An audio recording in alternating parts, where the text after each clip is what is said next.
وادەی یاسایی خولی پێنجەمی پەرلەمانی کوردستانی عێراق کۆتایی هات و دیسان هەڵبژاردنەکانی هەرێمی کوردستان دواخران. هەروە بووە پۆلی یەکەم باشتر بوو، پۆلی یەکەم، بەڵام پۆلی یەکەم خۆ دەوامیان نەکرد. بەشێک لە چاودێران دەڵێن لاوازی پەرلەمان و شکستی لە بڕیاردان لەسەر پرسە گرنگەکان دەگەڕێتەوە بۆ هۆکارێکی سەرەکی. ئامادەنەبوونی دەسەڵاتداران بۆ ئەوەی ببنە ئەندام پەرلەمان و لەو باڵەخانەیە سازان بکەن. مەسەلە درێژکردنەوە درێژکردنەوە نییە.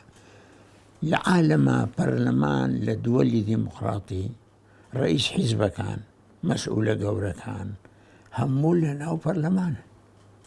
ئێمە کەس لەوێ نییە. من لە ئەساسە قەنەعەتم هەبووە کە ئوسلوبی دروستکردنی پەرلەمان لە کوردستان غەڵەتە لە ئەساسە. Ваше запитання, от я хочу перше, що відповісти про дорогу. لە وڵاتە دیموکراتەکان پەرلەمان پایەیەکی سەرەکی دەسەڵاتە لە ڕێگەی یاسادانان و چاودێریکردن و لێپرسینەوە. تەنانەت پەرلەمان شوێنێکە بۆ ئامادەکردنی سەرۆکەکانی وڵات.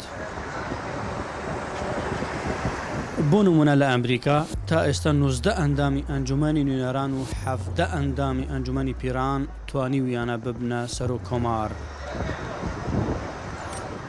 بۆ وانیە چووە حیزبەکان نهێنێ وابێ، حیزبەکان حەزەکان قەرار لای خۆیان بێ. مەسەلەن ڕئیس ناچێتە پەرلەمان، مەکتەب سیاسی ناچن، ئەو مەکتەب سیاسی هەن لەوێوانە، حتا مەسئولین لەق ناچن. اعتبارەکەن پەرلەمان کەمە، على ئەساس ئەوان مهمترن لە پەرلەمان.